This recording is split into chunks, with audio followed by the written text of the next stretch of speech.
جو خداوند کا نام لے گا وہ بچ جائے گا۔ اور جب بادشاہ زندوں کی عدالت کے لیے اپنے تخت پر بیٹھے گا، بھیڑوں کو آسمان کی بادشاہی کی منادی کی جائے گی۔ میں بھوکا تھا، میں پیاسا تھا، بیمار صحیح۔ تھا، لہٰذا اس میں جی۔ کچھ وجوہات ہیں، اور ان کی بنا پر وہ لوگ جو 1000 سالہ بادشاہی کی برکات میں داخل ہوں گے، جنہوں نے اسے قبول مکاشفہ کیا۔ 7 کے مطابق حقیقی ایمان وہ ہے جنہوں نے اپنے جامے دھوئے ہوئے ہوں گے۔ جی۔ زبردست۔ کیا آپ مہربانی سے اس حکم اور واز کی بنیادی نکات اور خاص خاص باتوں سے متعلق کچھ ہمیں بتا سکتے ہیں؟ اس واز کو سمجھنے کے لیے ہم نے اسے 3 حصوں میں تقسیم کیا ہے۔ پہلا جو کہ شروع ہوتا ہے 11ویں آیت سے 15ویں آیت تک، یہ ان شاگردوں کا مشن تھا جو مسیح کے ساتھ رہتے تھے، اس نے ان کو بھیجا۔ اور 16ویں اور 23ویں آیت سے وہ مشن ہے جو مسیح کی زندگی کے دوران اور اعمال کی کتاب کے شروع ہونے تک ہے۔ یہ مسیح کی خوبصورت زندگی کا خاص دورانیہ ہے۔ جب انہیں اسی گروہ کے بارے میں بتایا گیا، میں ایسا کیوں کہہ رہا ہوں؟ در حقیقت کچھ ایسی چیزیں تھیں جو مسیح کے وقت میں واقع نہیں ہوئی تھیں۔ مثال کے طور پر 17ویں آیت میں وہ تم کو عدالتوں کے حوالے کرے گا اور اپنے عبادت خانوں میں تم کو کوڑے مارے گا۔ یہ اس وقت نہیں ہوا تھا جب زمین پر مسیح تھا، یسوع کے مصلوب ہونے کے بعد، مصلوبیت صحیح۔ کے بعد 18ویں آیت میں لکھا ہے تم میرے سبب سے حکمرانوں اور بادشاہوں کے سامنے پیش کیے جاؤ گے۔ یہ مسیح کے وقت میں نہیں ہوا تھا۔ اور مزید لکھا ہے کیونکہ تم بولنے والے نہیں بلکہ تمہارے اندر باپ کا روح ہے جو تم میں بولتا ہے۔ یہ اس وقت نہیں ہوا جب مسیح دنیا میں تھا، انہیں پاک روح نہیں ملا بھی تھا، نیچے لیکن نہیں آیا اعمال تھا۔ کی کتاب میں پاک روح اترا۔ صحیح۔ اور پھر جب ہم 23ویں آیت پڑھتے ہیں، لکھا ہے میں تم سے سچ کہتا ہوں کہ تم اسرائیل کے سب شہر نہ پھر چکو گے کہ ابن آدم آ جائے گا۔ ابن آدم۔ یہ ابھی نہیں ہوا لیکن مستقبل میں ہوگا، کلیسیا کے آسمان پر اٹھائے جانے کے بعد۔ لہٰذا دوسرا حصہ عید پینتیکوست کے بعد شاگردوں کے مشن کے بارے میں بات کرتا ہے، اور پھر یوں ہوگا کہ کلیسیا کے آسمان پر اٹھائے جانے کے بعد بڑی ایذا رسانی کا دور جاری رہے گا۔ آیت 24 سے لے کر باب کے آخر تک کا حصہ خداوند کی ہدایات کے بارے میں ہے جو اس نے اپنے شاگردوں کو دی، جو آج بھی ہر جگہ پر کارآمد سمجھی جاتی ہے۔ صحیح۔ آئیے اب دوسرے حصے پر غور کرتے ہیں۔ پہلے حصے میں ہم نے بادشاہی کی منادی کے لائق ہونے کی ضرورت سے متعلق سیکھا تھا، جی۔ لہٰذا اب دوسرے حصے کے متعلق کچھ بتائیے۔ آپ نے کہا کہ اس حکم کی قیمت یہ ہوگی کہ وہ ان کو عدالتوں کے حوالے کریں گے اور عبادت خانوں میں کوڑے ماریں گے۔ یہ خدمت اور یہ حکم چاہے وہ اسرائیل کے لیے ہو یا پھر ساری دنیا کے لیے ہو، اتنا پرخار کیسے ہو سکتا ہے؟ جب ہم اعمال کی کتاب کا مطالعہ کریں تو ہمیں معلوم ہوگا کہ اس وقت ان خادموں نے اور شاگردوں نے کتنے دکھ اٹھائے تھے۔ ہم نے کتنی مرتبہ پڑھا ہے کہ شاگردوں نے کوڑے کھائے، اور پالوس رسول جب غیر قوموں میں گیا تو اس نے، ہم واضح طور پر جانتے ہیں کہ بہت سے دکھ اٹھائے تھے۔ پالوس تھسلنیکیوں میں لکھتا ہے باوجود پیشتر فلپی میں دکھ اٹھانے، بے عزت ہونے کے ہم کو اپنے خدا میں یہ دلیری حاصل ہوئی ہے کہ خدا کی خوشخبری بڑی جانفشانی سے تمہیں سنائے، لہٰذا وہ دکھ اور مصیبت اور قید، کوڑے کھاتے اور شہید ہوتے، اور آج بھی بہت سے لوگ مسیح کی خاطر شہید ہو جاتے ہیں۔ لکھا ہے کہ تم لوگوں کا خوف نہ کھاؤ کیونکہ وہ وہی کر سکتے ہیں جن کی وہ ان کو اجازت دیں گے، لیکن تمہارے لیے اس کا اجر بہت ہی بڑا ہے کیونکہ تم اس کی خدمت کرتے ہو، اس کی خوشخبری کو پوری دنیا میں پھیلاتے ہو، آسمان پر تمہارا اجر ہے۔ صحیح کہا آپ نے۔ اور اختیار والے ان کو قید میں ڈالیں گے اور ان پر مقدمات بنائیں گے۔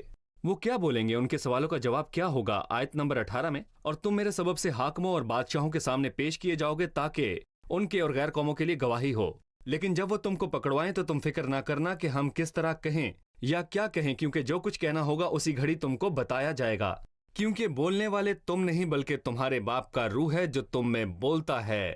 ان آیات کے وسیلے ہم ان کو کیا پیغام دے سکتے ہیں جو کہیں بھی خدمت کر رہے ہیں، جو کسی بھی وقت میں عدالتوں میں بلائے جا سکتے ہیں؟ آپ ان سے کیا کہیں گے؟ میں ایسے لوگوں سے ذاتی طور پر واقف ہوں جنہیں عدالتوں میں بلایا گیا اور ان کی تفتیش ہوئی۔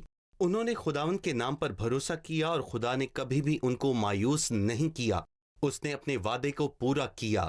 یسوع نام کے خلاف یہ دشمنی کوئی بھی نئی بات نہیں، بلکہ یہ دشمنی بہت پرانی ہے، پر خداوند اپنے وفادار گواہوں کو کبھی اکیلا نہیں چھوڑتا۔ کیونکہ وہ ہمیشہ ان کا ساتھ دیتا ہے۔ 23ویں آیت، لیکن جب تم کو ایک شہر میں ستائیں تو دوسرے کو بھاگ جاؤ۔ میرا خیال ہے کہ وہ اپنی زندگی بچانے کے لیے بھاگیں گے، اور آگے لکھا ہے کہ کیونکہ میں تم سے سچ کہتا ہوں کہ تم اسرائیل کے سب شہروں میں نہ پھر چکو گے کہ ابن آدم آ جائے گا۔ بھاگنے سے مراد یہ کہ جب وہ انجیل کی منادی کر رہے ہوں تو ان پر ظلم ہو رہا ہو۔ بالکل۔ اعمال کے 11ویں باب کی ایک آیت مجھے یاد ہے کہ استفنس کی شہادت کے بعد کلیسیا بڑی ایذا رسانی سے گزری۔ بظاہر یہ بات عجیب لگتی ہے، لیکن وہ لوگ جو مصیبت سے پراگندہ ہو گئے وہ کلام کی خوشخبری دیتے پھرے۔ ہم توقع کر رہے تھے کہ وہ لوگ جو پراگندہ ہوئے اور جنہوں نے اپنا گھر چھوڑ دیا وہ کبھی بھی دوبارہ خداوند کے نام سے کلام نہیں سنائیں گے، لیکن وہ ہر جگہ خوشخبری سناتے پھرے۔ اور فلپی میں پالوس رسول کے ساتھ یہ ہوا۔ جب وہ منادی کے لیے فلپی سے تھسلنیکیوں گیا تو انہوں نے اسے تھسلنیکیوں سے نکال دیا اور وہ منادی کرنے کے لیے بیریا کو چلا گیا، لہٰذا وہ ایماندار نوکر ہے جو کبھی ساتھ نہیں چھوڑتا۔ صحیح۔ میں اس رہنما کے رویے سے حیران ہوں جس نے اپنے رسولوں کو بھیجا اور بجائے اس کے کہ وہ ان کے اندر خوش فہمی ڈالتا، جیسے کہ دوسرے یہ کہہ کر خوش فہمی ڈالتے ہیں کہ تم مال غنیمت، غلاموں اور فتح کے ساتھ واپس آؤ گے، اس نے ان سے کہا کہ تم مصیبت اٹھاؤ گے اور قید میں ڈالے جاؤ گے اور قتل بھی ہو سکتے ہو۔ ان کے خلاف جھوٹی گواہیاں دی جائیں گی اور ان کو پکڑوایا جائے گا۔ اس نے انہیں بتایا کہ مسیح کی خدمت کس قدر دکھوں سے بھری ہوئی ہے۔ ہمیں مسیح کی خدمت کے بارے میں بتائیے۔ اس نے اپنے پہاڑی واز میں کہا کہ جاں فشانی کرو اور تنگ دروازے سے داخل ہو، کیونکہ چوڑا دروازہ تباہی کی طرف لے جاتا ہے۔ اگر آپ اسی دروازے سے جانا چاہتے ہیں تو کوئی مسئلہ نہیں، یہ آپ کا اپنا فیصلہ ہے۔ اعمال کے 14ویں باب میں پالوس اور برناباس دونوں ایمانداروں کو بناتے یہ بہت ہی ضروری بات ہے کہ ہم مصیبت میں ان کا سہن کریں اور خدا کی پاک بادشاہت میں داخل ہوں، لہٰذا راہ کانٹوں والی ہے لیکن ہمیں آسمان پر اوپر راحت ملے گی۔ میں چاہتا ہوں کہ آپ 24ویں، 25ویں اور 26ویں آیت پر تبصرہ کریں۔ شاگرد اپنے استاد سے بڑا نہیں ہوتا اور نہ نوکر اپنے مالک سے۔ شاگرد کے لیے کافی ہے کہ اپنے استاد کی مانند ہو، اور نوکر کے لیے یہ کہ اپنے مالک کی مانند۔ جب انہوں نے گھر کے مالک کو بالزبول کہا تو اس کے گھرانے کے لوگوں کو کیوں نہ کہیں گے؟ پس ان سے نہ ڈرو، کیونکہ کوئی چیز ڈھکی نہیں جو کھولی نہ جائے گی، اور نہ کوئی چیز چھپی ہے جو جانی نہ جائے گی۔ آپ اس کے بارے میں کیا کہیں گے؟ وہ جملہ جس میں لکھا ہے کہ ان سے نہ ڈر، یہ بہت ہی اچھا جملہ ہے۔ جیسا کہ آپ نے پہلے کہا، کیا یہ شاگردوں اور رسولوں کے دلوں میں خوف پیدا کر سکتا ہے؟ اس نے یہ بات 3 مرتبہ دہرائی۔ 26ویں آیت میں لکھا ہے ان سے نہ ڈرو، اور 28ویں آیت میں وہ جو بدن کو قتل کرتے ہیں ان سے نہ ڈرو، اور 31ویں آیت میں لکھا ہے پس ڈرو نہیں۔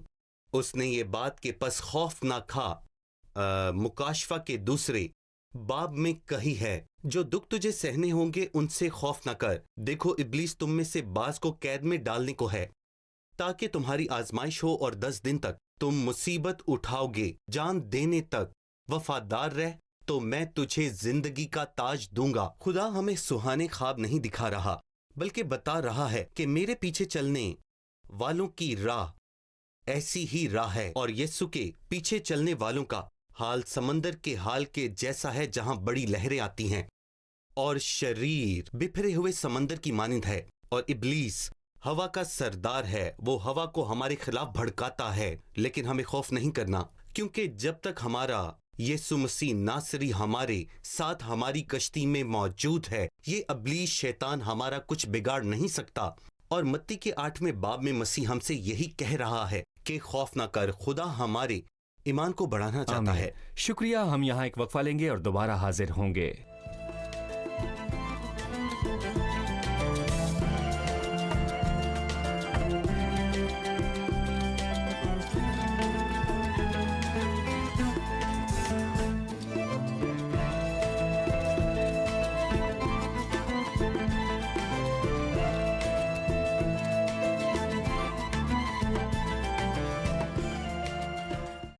دسویں باب کی 27ویں آیت میں لکھا ہے کہ جو کچھ میں تم سے اندھیرے میں کہتا ہوں اجالے میں کہو، اور جو کچھ تم کان میں سنتے ہو کوٹھوں پر اس کی منادی کرو۔ اس آیت کی وضاحت کر دیجئے۔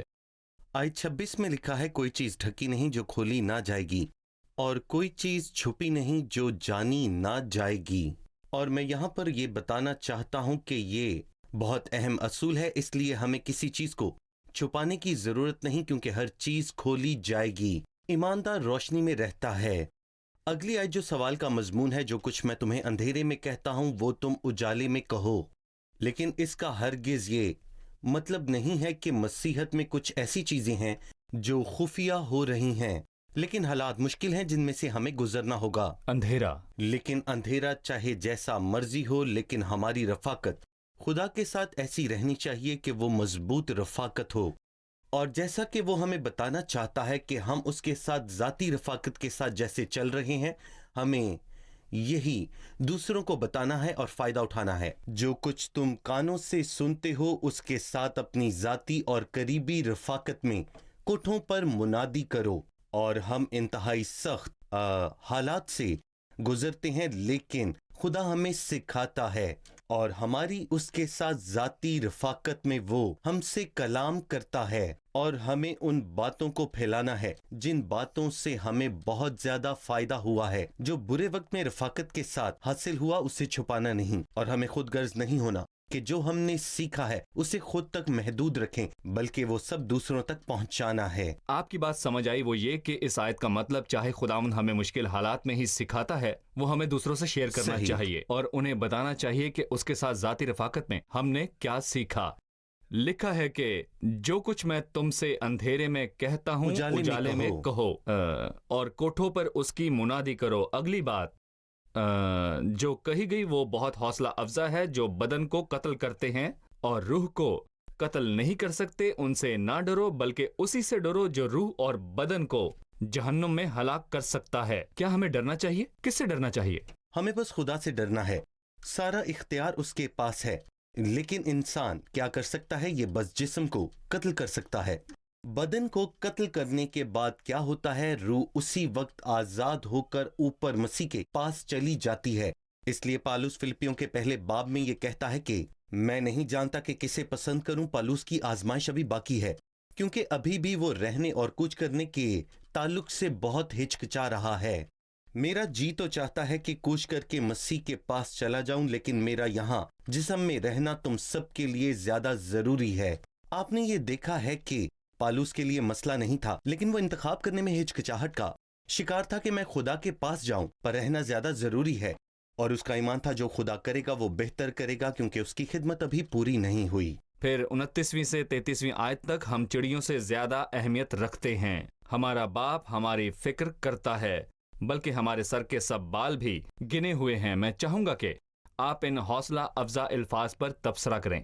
یہاں ہماری توجہ آیت 26 پر جاتی ہے، جس میں لکھا ہے کہ چڑیاں چند پیسوں میں بکتی ہیں، ان کی کوئی قدر نہیں، کیونکہ چڑیاں 2 پیسوں میں خریدی جا سکتی تھی، جو اس وقت بہت کم قیمت تھی۔ اور اس نے وہاں 2 چڑیوں کا ذکر کیوں کیا؟ کیونکہ خدا نے انہیں 2 کر کے بھیجنا تھا، کیونکہ وہ ہمیں بتانا چاہتا تھا کہ اگر میں 2 چڑیوں کا خیال رکھتا ہوں تو پھر میں بادشاہ کے سب پیغمبروں کا خیال کیوں نہ رکھوں گا۔ اور وہ ہمیں بتانا چاہتا ہے کہ تم ڈرو نہیں، کیونکہ تمہاری قدر چڑیوں سے زیادہ ہے۔ پھر 34ویں آیت سے شروع کریں تو کچھ لوگوں کے لیے بڑی حیران کن بات ہے۔ یہ نہ سمجھو کہ میں زمین پر صلح کرانے آیا ہوں۔ صلح کرانے نہیں بلکہ تلوار چلوانے آیا ہوں، اور پھر ایک فہرست ہے جن کی وجہ سے وہ تلوار چلے گی۔ 2 آدمیوں کے درمیان جدائی، باپ اور بیٹے کے درمیان جدائی، ساس بہو کے درمیان جدائی۔ یسوع کیوں آیا اور اس سے کیا مراد ہے کہ وہ تلوار چلوانے کے لیے آیا ہے؟ ہمیں یسوع کے آنے اور اس کے مقصد کے درمیان فرق رکھنے کی ضرورت ہے۔ اس کا مقصد یہ تھا کہ دنیا میں امن لایا جائے اور لوگ یہاں پر بڑے اطمینان سے رہیں، اور آنے کا نتیجہ اسے لوگوں نے رد کیا، اور جنہوں نے اسے قبول کر لیا ان کے دل اطمینان سے بھر گئے، لیکن وہ ان شریر لوگوں سے محفوظ نہیں تھے جنہوں نے مسیح کو رد کیا، اور وہی اس کو مصلوب بھی کریں گے۔ آدمی کے دشمن اس کے گھر کے ہی ہوں گے۔ اور پھر ہم کچھ دل دہلا دینے والے واقعات دیکھتے ہیں۔ باپ بیٹے کو پکڑواتا ہے اور بیوی خاوند کو، اور اسی طرح بہت سے واقعات ہیں۔ کسی نے بہت اچھی بات کہی ہے کہ 2 چیزیں ہیں جو خاندانی رشتے میں بہت مضبوط ہوتی ہیں، لیکن دو باتیں ہیں جو اس سے بھی زیادہ مضبوط ہیں۔ خداوند کی محبت ایسی محبت ہے کہ وہ ہمیں اپنے قریبی خاندانی رشتوں کو قربان کرنے کی قوت اور طاقت بخشتی ہے۔ جو کوئی ماں یا باپ کو مجھ سے زیادہ عزیز رکھتا ہے وہ میرے لائق نہیں۔ اور دوسری بات، جہنم کی آگ جیسی دشمنی، کیونکہ بہت دفعہ ماں باپ بھی اپنے بچوں کو موت کے حوالے کر دیتے ہیں۔ یہ بہت بڑی دشمنی ہے۔ میں چاہتا ہوں کہ آخری حصے پر آپ تبصرہ فرما دیں، جو کوئی ماں یا باپ کو مجھ سے زیادہ عزیز رکھتا ہے وہ میرے لائق نہیں۔ اس کا مطلب ہے کہ جو ماں باپ کو مسیح سے زیادہ پسند کرتا ہے وہ اس کے لائق نہیں ہے، لیکن اس کے برعکس جو تم کو قبول کرتا ہے وہ مجھے قبول کرتا ہے، اور جو مجھے قبول کرتا ہے وہ میرے بھیجنے والے کو قبول کرتا ہے۔ اور لکھا ہے جو نبی کو نبی کے نام سے قبول کرتا ہے وہ اجر پائے گا۔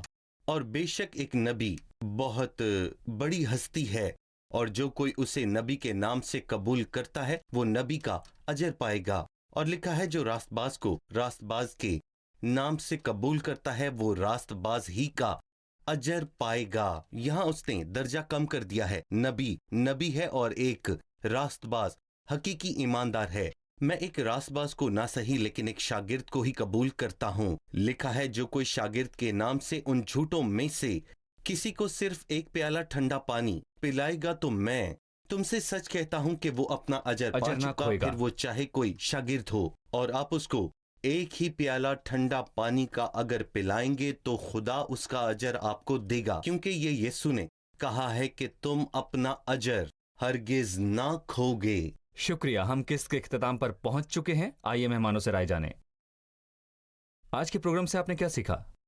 ہم نے آیت 27 کو سیکھا جہاں لکھا ہے جو کچھ میں تم سے اندھیرے میں کہتا ہوں اجالے میں کہو، اور جو کچھ تم کان سے سنتے ہو اس کی کوٹھوں پر منادی کرو۔ اس سے مراد ہے کہ ہمیں جو کچھ بھی ہم نے خداوند کے ساتھ اپنی رفاقت میں اس سے سنتے ہیں، ان باتوں کو صرف اپنے تک محدود نہیں رکھیں بلکہ دوسروں کے ساتھ اسے شیئر کریں، جیسے کہ روت نے کیا جب اس نے اپنی ساس کو گندم پیش کی۔ خدا نہیں چاہتا کہ ہم ان سے ڈریں جو جسم کو قتل کرتے ہیں، بلکہ مسیح کے ساتھ رہنا زیادہ بہتر ہے۔ شکریہ، خدا آپ کو برکت دے۔ خدا بھائی آپ کو یوسف، برکت آپ کا دے۔ بھی شکریہ۔ عزیز ناظرین، ہو سکتا ہے آپ مسیح پر ایمان رکھنے کے باعث رد کیے گئے ہوں، آپ کو اپنے گھر یا ملازمت یا اپنے ملک سے ہی نکلنا پڑا ہو، شاید آپ کو آپ کی مالی دولت آپ کے حصے اور جائیداد سے الگ کر دیا گیا ہو، لیکن یسوع مسیح کو پانے کے بعد آپ دنیا کے امیر ترین شخص ہوں گے۔ اس لیے عزیزو، اپنی آنکھوں کو حقیقی دولت کی طرف لگاؤ، زمینی نہیں بلکہ آسمانی، ابدی نہ کہ عارضی۔ اگلے پروگرام میں آپ سے پھر ملاقات ہوگی۔ خدا آپ سب کو برکت دے۔